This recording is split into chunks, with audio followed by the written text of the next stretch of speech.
Good afternoon and welcome to the lunch show with me, Famida Choudhary on Teachers Talk Radio. My show today is about bringing talent to the fore, nurturing the next generation of creative leaders. I'm so excited today because there's something special.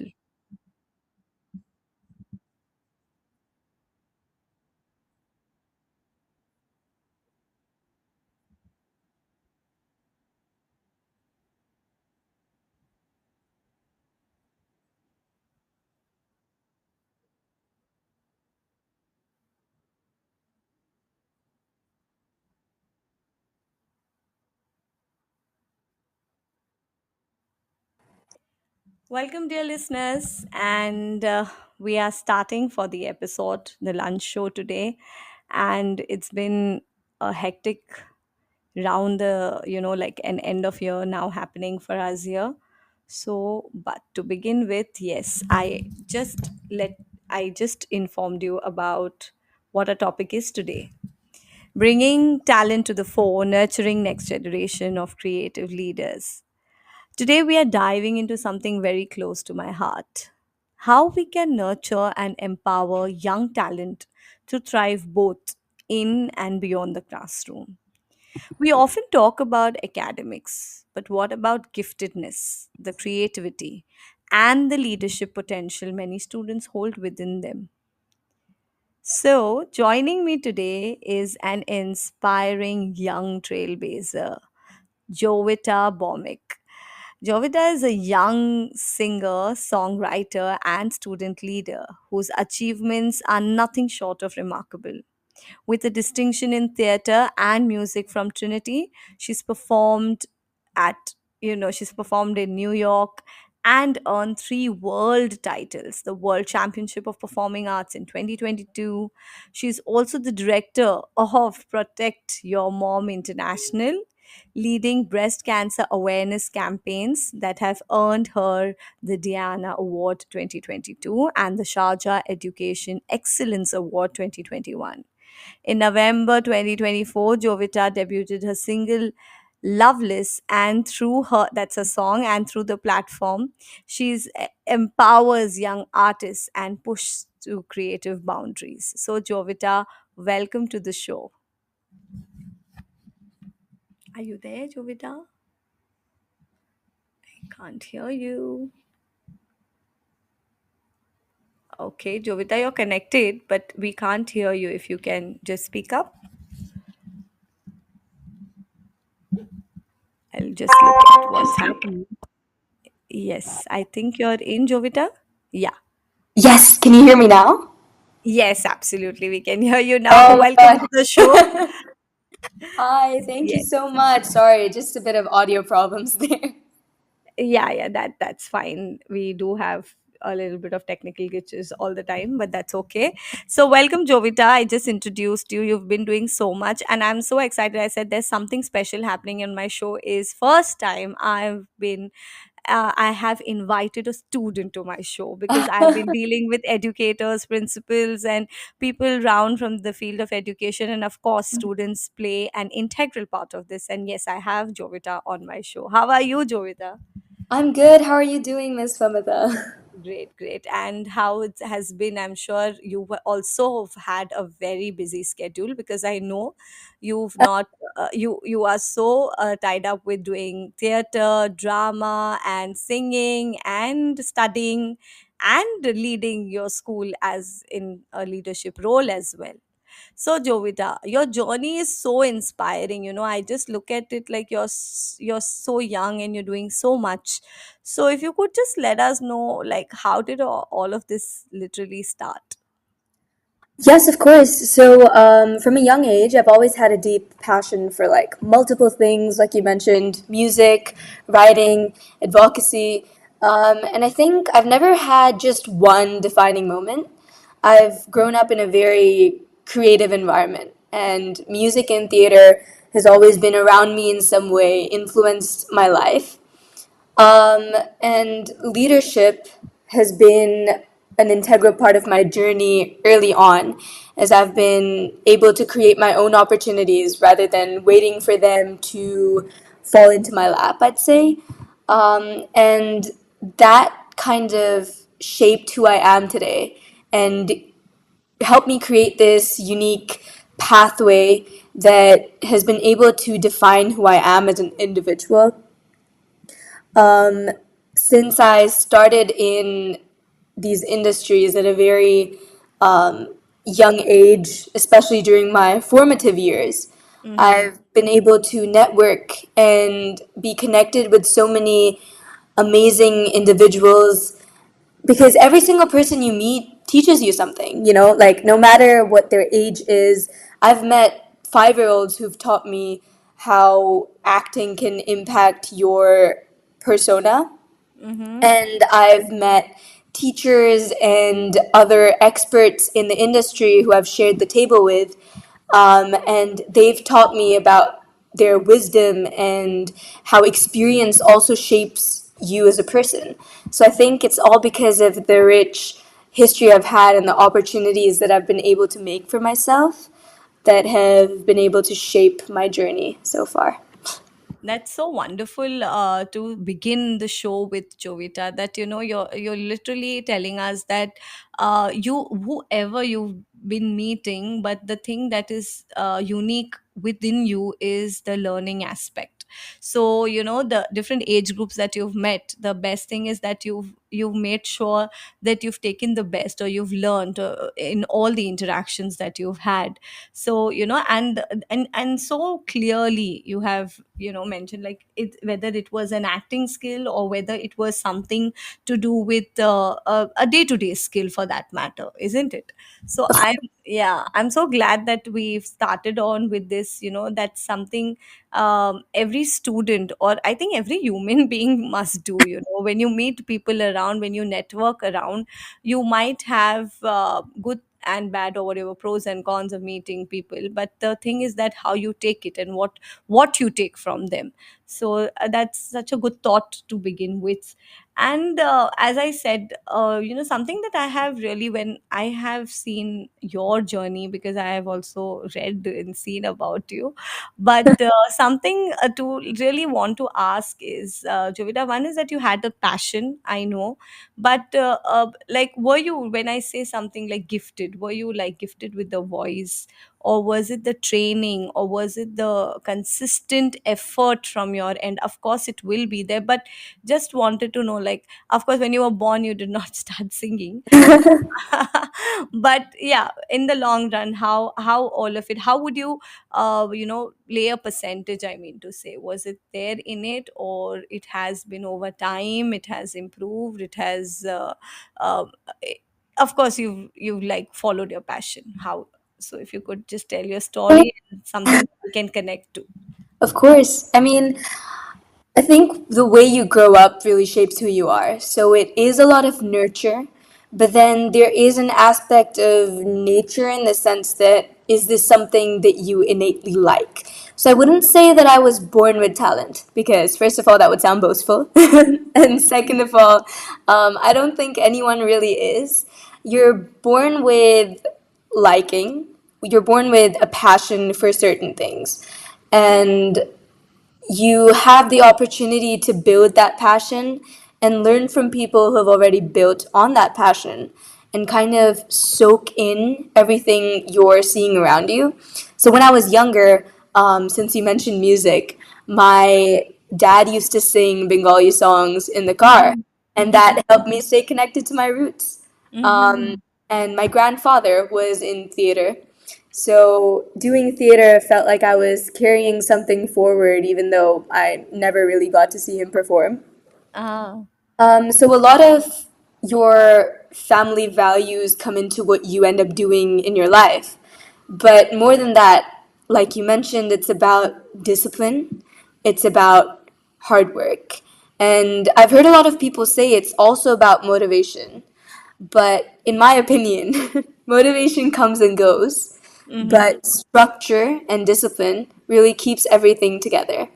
And I have my mom to thank for a lot of the structure and discipline I've been able to absorb over the years. So I think really it's a culmination of all these things. And most importantly, it's the willingness to learn, the willingness to listen to what someone's telling you and to soak in everything you hear. Because oh my God, I've had like seven different music teachers over the last 14 years that I've been singing. Oh. I've been able to learn something new from all of them. I mean, there are some teachers who taught me how to make sure I have a higher register. There are some people who strengthen my voice. Some people tell me to pull back. And I've been able to really take all of that and then add a little bit of myself in there and then develop my own sound. So, yeah. That's great, Jovita. And I really want to dive deep now into when you said something like discipline and structured, because as you mentioned, your mom played a great role. But yes, of course, it is also how you took it forward. But to all our listeners out there, and to teachers, educators, parents, children, I would just want you to, share like one or two stories or something, like when you say discipline and structured, what they should keep in mind when they have to literally look out for, balancing between maybe academics Mhm. and their creative end, or or if they are into even multitasking. But when you talk about discipline and structure, what is this that comes to your mind, and how or maybe they can develop this kind of routine in their lives? Yes. So I grew up having a very balanced, I'd say all rounded childhood. I'd say maybe it looked different, a little different to what people are used to when they're children, but Mhm. that's just because of the amount of things I was passionate about. And my mom really saw that everything I'm passionate about could really be something in my life, and it's something that would be important to me. So she kind of was able to create a structure that I eventually was able to absorb and kind of make my own. So we follow this thing called FAFA. It's a term my mom coined, Mhm. and it stands for fun, academic, fitness, and aspiration. Oh, nice. So Nice. I my I week, remember there was something like far, right? But yeah, yes. far. Yes. My mom actually has a podcast with my school talking about this, and Oh, it's it's great. basically where we sat down and we kind of plan out my weeks. Mhm. We make sure that I know what all I want to achieve in that week when it comes to fun, academics, fitness, and aspirations. And then we put it down on paper, and then I plan out, okay, when do I want to do this aspect and when do I want to cover the other aspect. And in that sense, I end up having a fa filled day every day. Wow, that's So I have a little bit of fun, I have a little bit of academics, I have my fitness, and then I have this aspiration block where I work on my music, I work on my campaigns. So yeah, that's really helped me be a very well rounded individual. But the other thing I'd like to say is while planning is key, things don't always go smoothly. And at this point, having done this for maybe like 13 years, even though I'm still young, I still fail. I still miss deadlines. I still struggle because the fact of life is perfection is impossible, but growth isn't. So I always say, embody a basketball because the harder you're pushed down, the higher you bounce back up.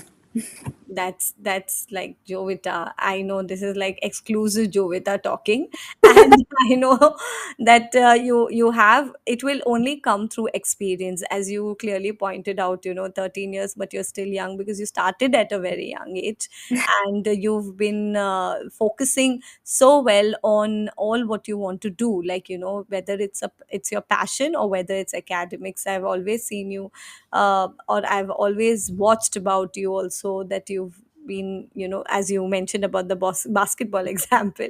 Yes, that's amazing, and I'm so inspired by the Fafa thing that you have shared with all of us. I'm sure the listeners also might be excited and share this with their kids, that this is something, this strategy that you can use. I just want to repeat it because I don't want to miss out on its fun, academics, fitness, and aspirations, Yeah, right? of course. Oh, that's great. So I think our conversation is going great, and there are a lot of key learning takeaways, Jovita. And I feel, I'm not talking to a student, but I'm, yes, my guest of honor basically is someone who has so much of experience and so much to give away to the listeners. So moving on, Jovita, and you've clearly mentioned about discipline, structure, and the strategy that you were put across and you've been following, but again, what you have to talk about, like when you say leadership, how come? Because I do see you leading, but yeah, if I have to tell, like, academics is one part, taking your passions is one part. Is leadership important? I just want to know, as a student, do you think how does that shape you? Personally, I feel like having a form of leadership is not about leading others, because leadership can also mean leading yourself. I don't know if that is a very far fetched idea, but it's something that I have thought about, in the sense that when people say leadership, there's a connotation around that word that embodies like leading others, or planning a group activity, or making sure you delegate your tasks. No, you can also be leading yourself. And just for that reason, I find leadership a very important life skill, because, for example, if I'm leading a group in giving a presentation, I would delegate so and so tasks to person A and then person B, and then I'd take on so and so task myself. And then I'd plan out, okay, this is when the deadline is, this is when we have to put down things on paper, this is when we share our thoughts.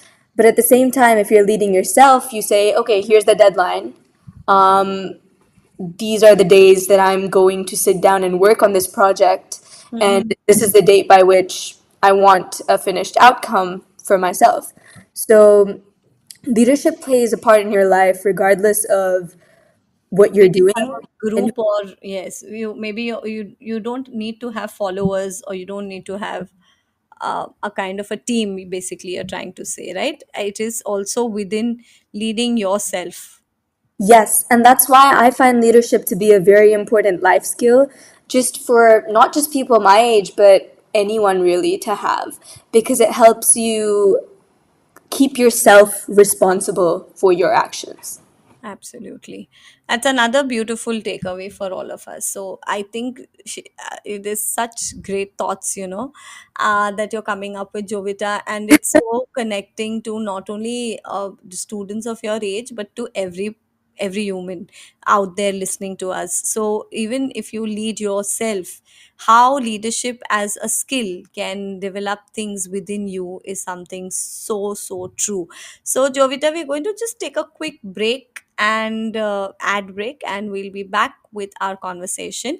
And don't go away. I mean to say, listeners, because I'm going to ask Jovita to sing as well. Jovita, is that okay? Yes, of course. Okay, so I would request Jovita, because she's a fantastic, fabulous listener. So our show is going to be like amazing, even better. It's going to get just amazing because Jovita is going to sing exclusively for us. So Jovita, you can keep that thoughts running, and we'll be back after a short break. Meet 2025 BET Award winner Kialo EDU, the 100% free tool for thoughtful, inclusive classroom discussion. On Kialo, students contribute instantly and simultaneously to create an interactive map of a discussion, deepening their subject knowledge and enhancing their critical thinking skills. Set tasks, track participation, and provide personalized feedback in just a few clicks. And since it's compatible with all your favorite LMS platforms, it slots seamlessly into your existing workflow. Over 1 million educators and students are already using Kialo to make the world a more thoughtful place. Join them today at kialo-edu.com. This show is brought to you in partnership with John Catt Educational, publishers of professional development books and resources that support great teaching and learning in schools around the world. Don't miss out. Level up your professional development today and visit johncattbookshop.com to explore the full range of titles. Use the code JCTTR2425 for 20% off your order. Happy reading.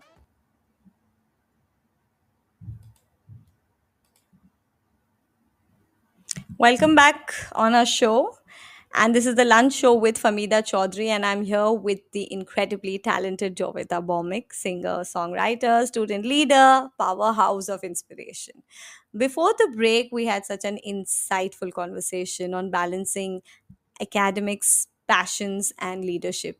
And I absolutely love Jovita's philosophy. Perfection is impossible, but growth isn't. That is another statement that I will take away, Jovita, from you. And of course, your brilliant FAFA strategy. I hope all our listeners are jotting down that one, for their students points, because I think as educators, if we are all listening, there's so much to take away. So, as I just promised, that it's going to get more exciting and we are going to be listening to Jovita. So, Jovita, over to Yes. you. Would you want to just start off with a sing, or you want me to ask something more and then get on? I think we can start off. I mean, I think you mentioned that I'm a recording artist now as of last year, December. I Yes, have my song Loveless out on Spotify, and I will be singing that for you all today. yes. We're all yours to you.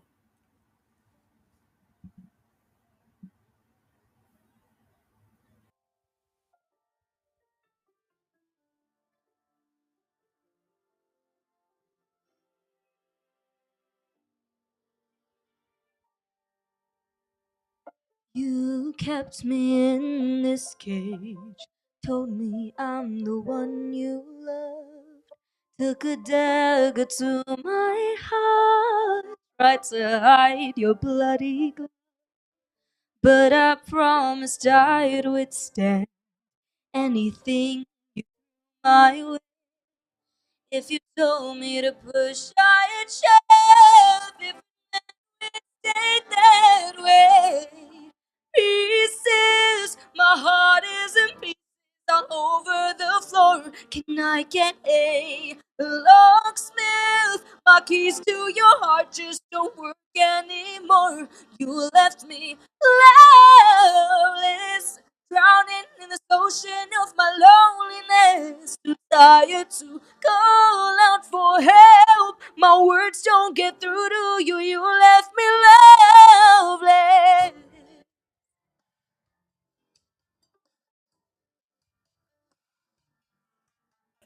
Amazing, Jovita. I had just gone muted because I didn't want to disturb you for any background sounds. It is amazing to hear you. And I think your voice is amazing. Amazing is not the word, it's brilliant. So, Jovita, thank you for that quick one for all of us. I'm so glad that we could hear you live. That is something Thank you exclusive. so much. I think it was a cappella because I don't think my instrumental track got caught on the podcast, but yeah. Yes, yes, yes. Nice, nice. But I think I did not even notice that because I was so engrossed in listening to you. Thank you And so much. yeah, Jovita, going forward, Jovita, I think there's another question that is just, coming to my mind. And I'm sure you will be able to address to it is when you, because I know you are a songwriter as well, right? So I'm thinking of if as educators we want to develop this passion or something with writing in children, what would you suggest? Like, how do you think students would love to learn songwriting, or how do you think students would love to compose their own songs? What technique or what creativity teachers could apply in their lessons? I don't want to stick it to music lessons per Mhm. se, because I think it is open to, I can write a song in my science lesson as well. Of course. I think there are a lot of different exercises I personally used when I was growing up and starting songwriting. Um, this song, particularly that you just got an a cappella glimpse of, was actually connected to history. So, this song is about Jane Seymour, who is one of the wives of King Henry VIII. Oh. And this song is inspired by her story as his wife and how in history she's really been depicted as kind of a side character, but the Mm-hmm. song was about getting her voice back. And so Oh. I feel that music in itself, and I don't think it's just music or just songwriting, I think it's writing in general. It can be connected to so many different things. I write poetry as well, and poetry has also been a huge part of expressing myself. In terms of involving these activities in lessons, particularly for all the educators listening in, Mm-hmm. um, I used to do these exercises when I was growing up where I would write about my day in my diary every night. Ah. And it Mm-hmm. would be something that I could choose to either keep to myself and read back and kind of see where I can improve the next day, or I would show it to my mom or I would show it to my teacher and they would say, this is a good piece of writing. This is where you could work on your punctuation. This is where you should have capitalized that word because I was really bad at capitalizing when I was younger. Um, so it's a lot to do with surrounding yourself with activities that kind of stimulate that part of your brain and get Mm-hmm. you thinking.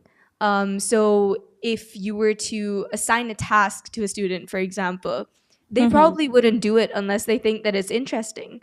Mm-hmm. So if you try and go like, okay, we're going to write a story and then we're going to not share our story but talk about what's different in our story, that could kind of be an instigator for the student to be like, hey, this sounds interesting. I really want to do this now, and get Yeah. them into that writing exercise. So, yeah. Yeah, I think such a important aspect. Like I also, as a teacher, tend to have this concept of teaching students the diary writing part. Like it's a part of the writing skill that we teach the students. But when you're looking at it, is getting the children into a habit of maintaining a diary is something that you've brought it. To our notice, and that's so good. I think even students or teachers listening must inculcate this habit of maintaining a diary. And this is like, as you said, it could be as simple or as small as writing your day to day things. And again, hats off to your mom where she's been reading it and giving you that feedback. Sometimes yes, it is really personal to you, but at an age when you start, like great, if you're really young and you've started writing your diary and you want someone to give you a feedback, that's, I think, so beautiful. And it was also connecting the mom daughter relationship. Like she'll come to know things about you. You will also see, besides the grammar and punctuation, of course, it will also help to know each other, right? So Yeah, that's of such course. a beautiful bond that we can get connected to along with this. So, and uh, y- when we teach it, maybe the children just creatively write something for that class, but if you continue to have that habit and you continue to follow that, it can also support in real life. So that's where how real life learning can come in. That's great. uh, but I'm more keen to know, Jovita, when you said writing, Mhm. making it like a habit and following it, how about reading? So I'm sure we all know this, and research also says the more you read, the more you will have, better vocabulary. You'll write better. You'll have the confidence to speak better and interact with people better. But I'm sure. But if you could share your personal experience with reading. I've had a very good relationship with reading growing up. Um, I've been called a dork many times because I would be reading if I have some free time. And before I go to bed at night, I do try and read for half an hour. My Mm. most recent read has been Flowers for Algernon by Daniel Keyes, and it's a very beautiful book where the writer uses different forms of writing to kind of show the main character's learning disability because it's actually in the format of, very fitting, a diary. Mhm. So these, I think, reading really gives you an insight to stepping into another person's world.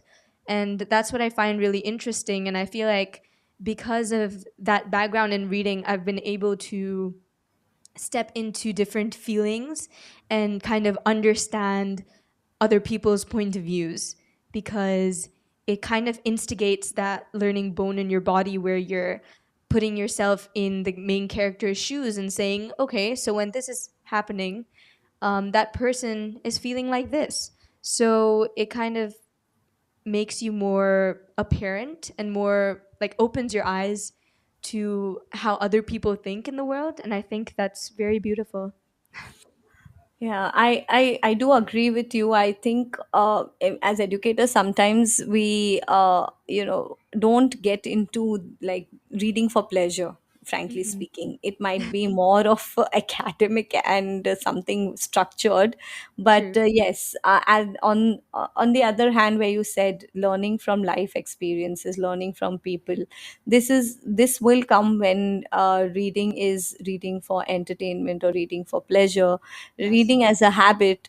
But yes, as you mentioned, different authors and different, their life stories, they really can be so inspiring. And I do see that a lot of your reading and writing has supported you with currently what you are, right? Yes, of course. I think it's helped me improve my vocabulary first and foremost, and also the way I put things has changed. The way I talk has eventually changed because of the things I read and the pieces that I've picked up. So, yeah, Yeah. it's definitely been a huge role in who I am today. That's amazing. And Jovita, going forward, before I take a news break, we would have a news break. I want you to let just share something from your experience as to how much you feel music or the power of music is important in education. I'd say music isn't just performing art. It's an outlet and a discipline. For me personally, it's been a way to express what words sometimes can't. And I'd say that my journey with music has taught me a lot of things. It's taught me perseverance, it's taught me emotional vulnerability, Mhm. and most importantly, it's taught me teamwork. And I know a lot of people are going to think, hey, how has music taught you teamwork? I mean, you're standing up alone on a All stage alone. and Yeah. singing. Yes. So, and a lot of sports people kind of tell me that, like athletes, they're like, yeah, but hasn't your experience in basketball impacted you more in terms of teamwork than music?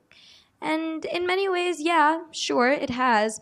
But when, for example, you're putting up a musical or you're putting up a choir performance, Mm-hmm. um, your teamwork really comes into play because although you may be on stage alone at that moment, for example, in a gig, Mm-hmm. you know for sure that another performer is going to come up after you. And it's your responsibility as a teammate to support them, to help them out off stage, to make sure to uplift them. So I think music has taught me so many things that I've applied in the real world. And it's funny because my teamwork in music is what actually helped me become a better teammate when it comes to basketball, ironically.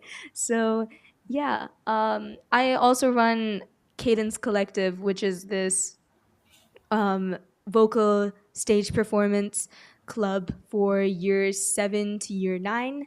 And I've had 80 plus graduates from Mm-hmm. this club, and their expression and all my students' artistic voices has really enforced for me how much the support and representation of music matter in education, because I've seen students who come into my class and they're like very soft, very meek characters when they're singing, and when they get to know me better, they really open up and they're able to shine on that stage, and that really, it makes my heart glow. And it's all about making sure that they really get that forum to express themselves. And I do want to give a shout out to my schools, New Millennium School and Region International School, because the teachers there are the ones who've taught me really how to mentor students. And they have given me these student led platforms and these opportunities to make an impact through music. So, yeah. That's I'm so amazed again to listen to that, the way you are so humble about also giving the shout outs to all those who have really helped in your journey and taken you forward. And I'm sure the journey continues. As you said, growth doesn't stop, right? So Yeah. that is going to continue, and we will quickly take a short news break and be back. Jovita, I am really getting that our conversation is so interesting, and the best part is that we have so many inspirational key takeaways from the simple conversation that we are having. So we'll be back, Jovita, after a short news. Yes. Meet 2025 BET Award winner Kialo EDU, the 100% free tool for thoughtful, inclusive classroom discussion. On Kialo, students contribute instantly and simultaneously to create an interactive map of a discussion, deepening their subject knowledge and enhancing their critical thinking skills. Set tasks, track participation, and provide personalized feedback in just a few clicks. And since it's compatible with all your favorite LMS platforms, it slots seamlessly into your existing workflow. Over 1 million educators and students are already using Kialo to make the world a more thoughtful place. Join them today at kialo-edu.com. This show is brought to you in partnership with John Catt Educational, publishers of professional development books and resources that support great teaching and learning in schools around the world. Don't miss out. Level up your professional development today and visit johncattbookshop.com to explore the full range of titles. Use the code JCTTR2425 for 20% off your order. Happy reading. This is Teachers Talk Radio, and this is Teachers Talk Radio News.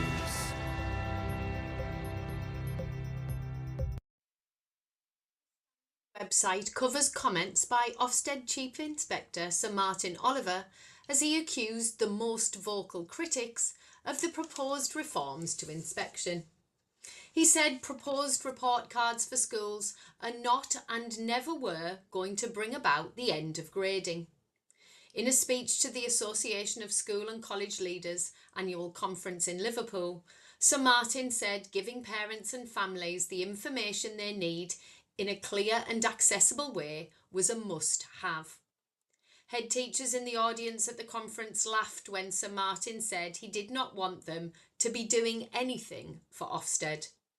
Last month, Ofsted launched a consultation on its plans to introduce a new report card system for grading schools in England. Under the proposal, schools could be graded across a variety of areas using a colour-coded 5-point scale. The scale would range from causing a concern to exemplary. Education unions have criticised the proposals for being even worse than the current system. Sir Martin said the report cards were never going to sacrifice much needed clarity for parents.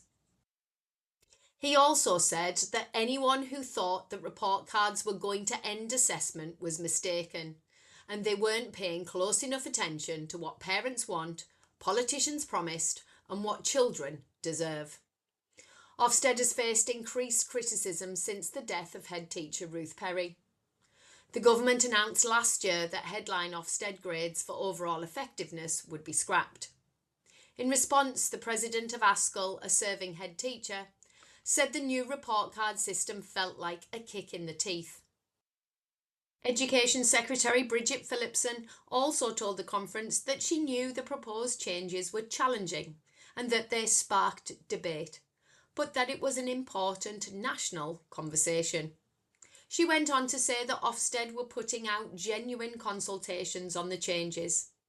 Full details, comments, and responses from the sector can be found online. The BBC News website features the issue of emotional literacy amongst men and boys. The charity Beyond Equality, which works with young men on tackling issues around violence against women and girls and the topic of masculinity, had been spoken about by them on BBC Radio London. Ben Hurst from the charity says he believes there is a real systemic issue across the UK with how boys and men have been socialised to move through and experience the world. He said, they manifest in a range of different ways, and lots of ways are wildly inappropriate. He told the BBC Radio London team that the work of Beyond Equality was to have conversations with men and boys before violent or abusive situations arise, and to try and address gender equality through the lens of masculinity, with an approach that asks questions like, what is masculinity? How does that feel? Do we like it? And would we change it if we could? The BBC programme followed the sentencing of Hassan Sentamu, convicted of the murder of a 15-year-old girl in September 2023. Schools Week features an exclusive report on CEO pay and the rises which it says have sparked inflationary spirals in some of the biggest spending trusts. In its annual executive pay investigation, data has shown more than 60 trusts had leaders paid at least £200,000 last year, with 95% of them awarded rises. National Governance Association Deputy CEO Sam Henson said salary benchmarking is in some cases leading to inflationary spirals, and they don't come with an accompanying narrative on how this deals with the massive pressures the sector is under. The article goes on to say that the gap is widening between CEOs and the rest in the highest paying trusts. 19 of the 31 highest paid chief executives saw the gap grow. A full table of CEO pay can be found on the Schools Week website. Top of the table is Harris Federation, with their CEO being England's best paid and the first to cross the £500,000 threshold. Sharon O'Ryan of Payne Education said there was usually a strong positive linear correlation between CEO pay and pupil numbers, but this is predominantly in the early phases of trust growth.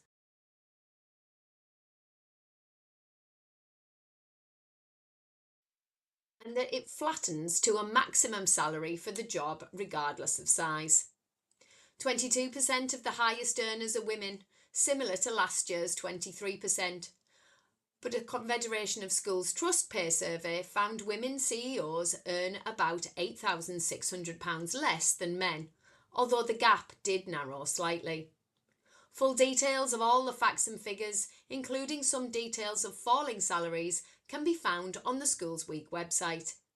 This has been Teachers Talk Radio News with Joe Fox. Welcome back to Teachers Talk Radio. I'm Famida Choudhary, and we've been having an incredible conversation with Jovita Mormick, singer, songwriter, student leader, and a passionate advocate for creativity in education. Before the break, we dove into how journaling, reading, and music have shaped Jovita's journey, not just as an artist, but as well-rounded individual. I loved how she described music as more than just a performance, an outlet, a discipline, and a powerful tool for teamwork and self expression.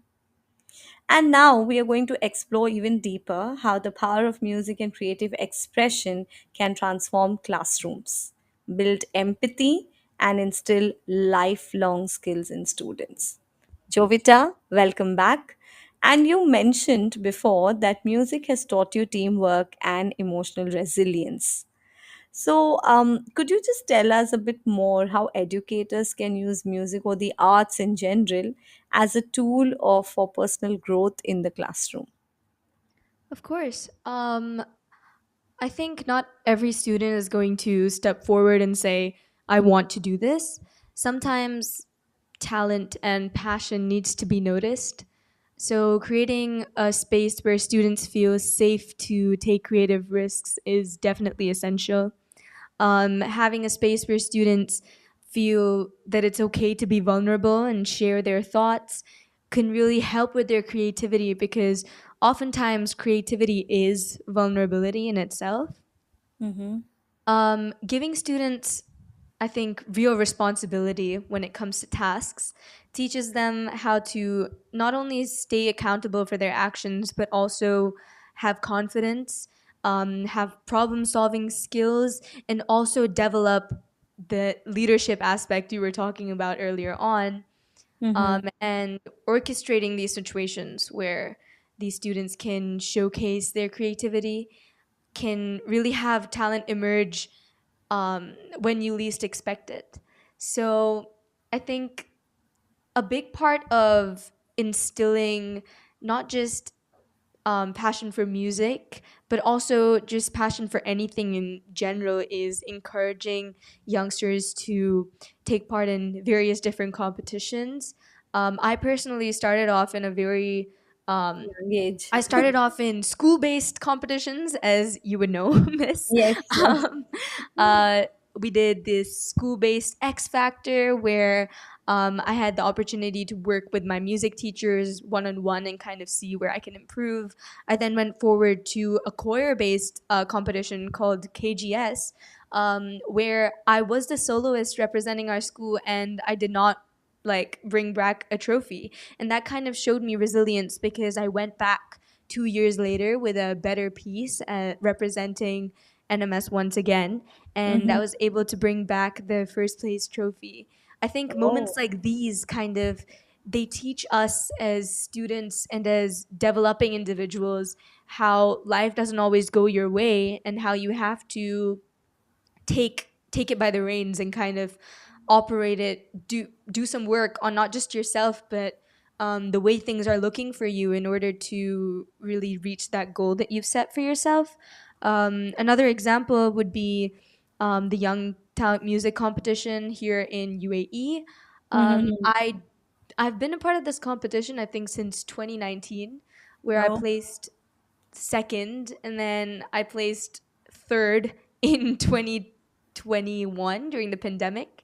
And I was able to get the first place trophy in 2022. So it was Oh. only because of consistency and perseverance, Assistant. improving myself constantly, that I was able to do that. And in fact, I was invited to be their brand ambassador. Um, Oh. so, yeah, I think the I world think can work grabbing the opportunity that knocks your door and for creating opportunities. yes, because the world can work in miraculous ways. I mean, nothing is set in stone. Whatever you do determines the next moment. So think carefully.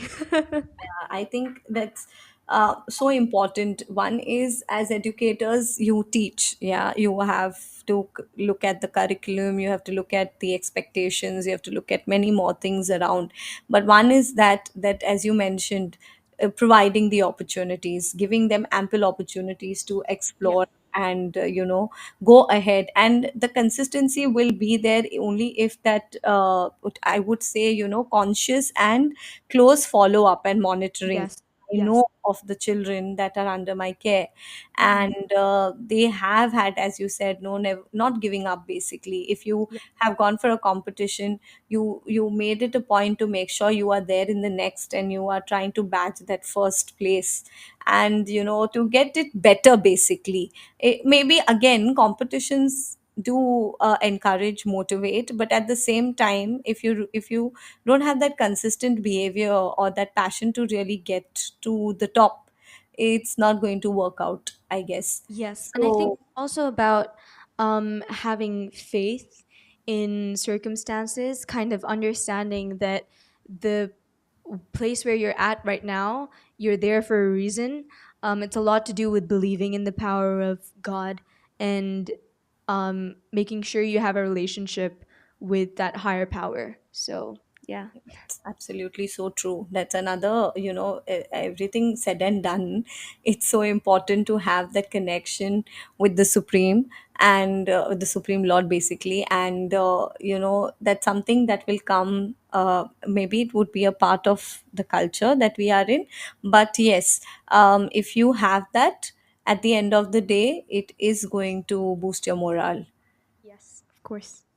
So going ahead, Jovita, this would be like my final take on or a question to just take away from your experience and have it for our listeners is how important do you think it is for students to have a voice in decision making at school? I think it decision making in okay, sorry. What I'd like to rephrase that. Um, School is something that builds your formative years. Um, you go there when you're very tiny, and of course, you come out when you're 18. So it's kind of been there as a constant as long as you're learning. So, in my opinion, school is kind of a recreation of what the big bad world looks like, but in a minuscule scale. And it develops us students as change makers in the world when we get the power and the ability to make decisions for how that world is looking for us. If a student has a voice in their school years, if they're able to um, speak up about their thoughts, if they're able to conduct initiatives that they think would be beneficial to their school environment, Mhm, it really mhm, sets them up for the world in general, because they are then able to realize that my voice in the society matters, mhm, and thoughts that I have can come into action. And I think it's a beautiful thing, a student council and a student government, because that really comes into play in this scenario, where students are able to understand we are a student body and we are for our student body, and we are trying to put to action things that we believe could make an impact in our school environment. And it also teaches us how there are superiors to us who we understand their thought process, and we kind of um, work with them and understand how to put our thoughts down onto paper and then translate them into action. So it's a lot about how working with other people and working towards our own beliefs can make an impact in our environment. And that translates into the real world eventually. And this is, of course, a very big thing, the podcast mhm, I'm at here today. mhm, Thanks to you, Miss, for giving us all a platform where we can share our own voices, share our thoughts and opinions. mhm. They really are.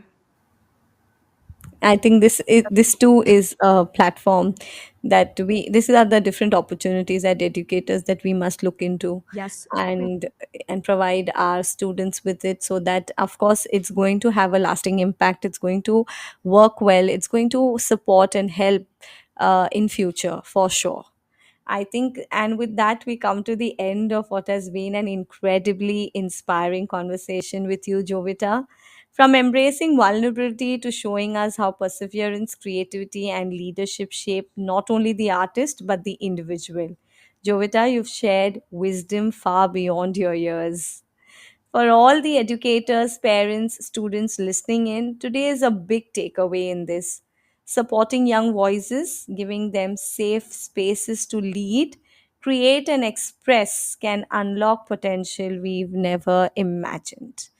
Jovita, thank you so much for sharing your journey, your voice, and your insights with us today. Thank you To for having me. Yes, Jovita, it was really amazing. I think I, as an educator, also have taken a lot of key takeaways to embed in my lessons with my children. So, to all our listeners, thank you for joining us on Teachers Talk Radio. Until next time, keep inspiring, keep learning, and keep believing in the power of young voices to change the world.